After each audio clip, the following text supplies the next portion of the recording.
Hello, book lovers, and welcome to day 11 of 30, where I am talking about my top 30 all-time favorite books in honor of my 30th birthday.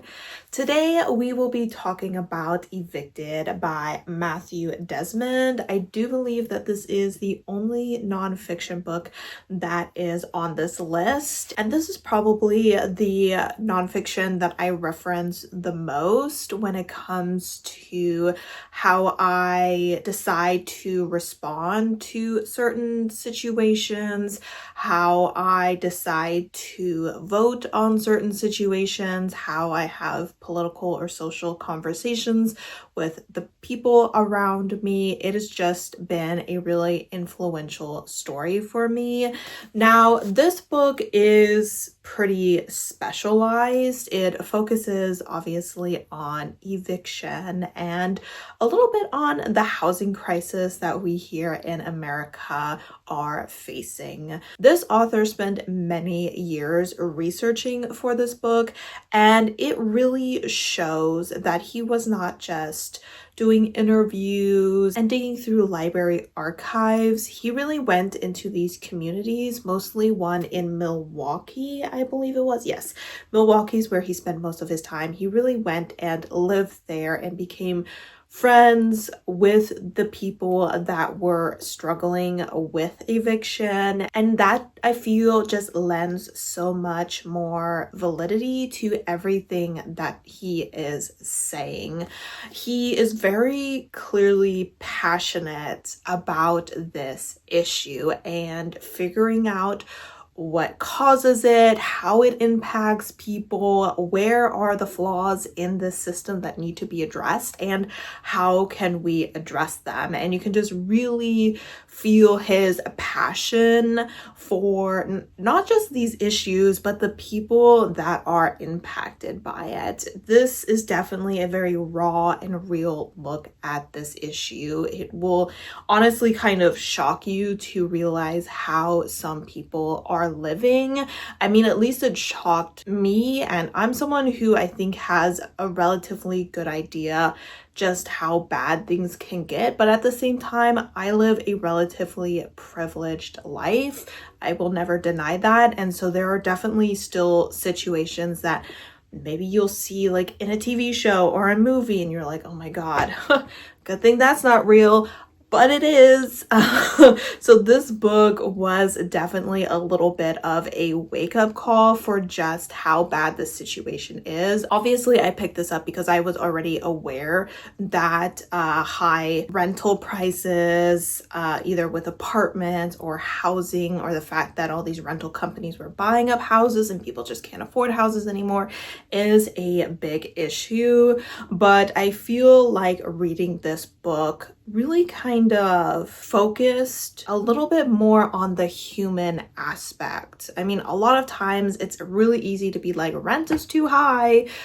Yeah, it is. And then to read a story like this and to really get the individual stories of a few people that are impacted by this and following them over a few years and seeing just how they just aren't able to climb their way out of this really drives home just how big of an issue this is. And I just really love how this one issue was used to touch on so many other issues. We're talking about disability, we're talking about poor people who are struggling to care for their children. We're talking about drug addiction. We're talking about losing your job. We're talking about the strain on families. We're talking about the trauma on children. We're talking about people's health being put at risk because they are living in these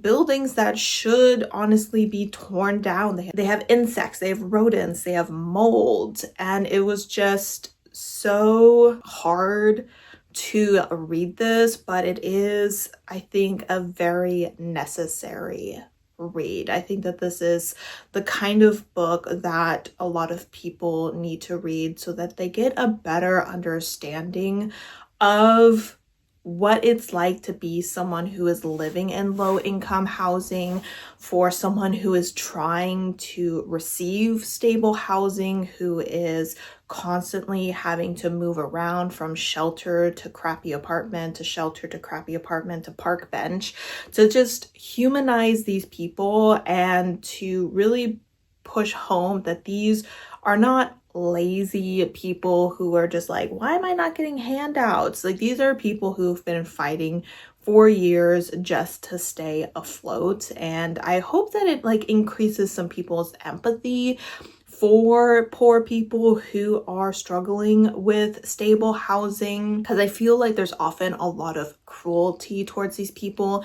There's a lot of finger pointing and blaming when it comes to people's inability to afford proper housing, as if they have failed in some way or another. But this really shows that it is a systemic issue, and a lot of it has to do with just how easy it is for people to take advantage of those who don't have the resources to defend themselves. They don't have the resources to take any sort of legal action against what's being done to them. This also does touch a little bit on obviously racism and immigration, things like that. So this book has a little bit of everything. I think that even if you're not someone who often likes to pick up nonfiction stories, that this one might really work for you, because it's not told in an overly factual way, because he's kind of integrating these facts while he's discussing these stories about people that he has met. So it does have a little bit of a literary fiction element to it, because we are following these people, but of course it is all very real and is all things that actually happened. So definitely my all-time favorite nonfiction. I did already read this author's newer book, Poverty by America, and that was another great book. So if you're looking to dip your feet into nonfiction, I think this author is definitely a great place to start. Let me know if you have read Evicted and what you thought of it, and I will see you tomorrow with our next book.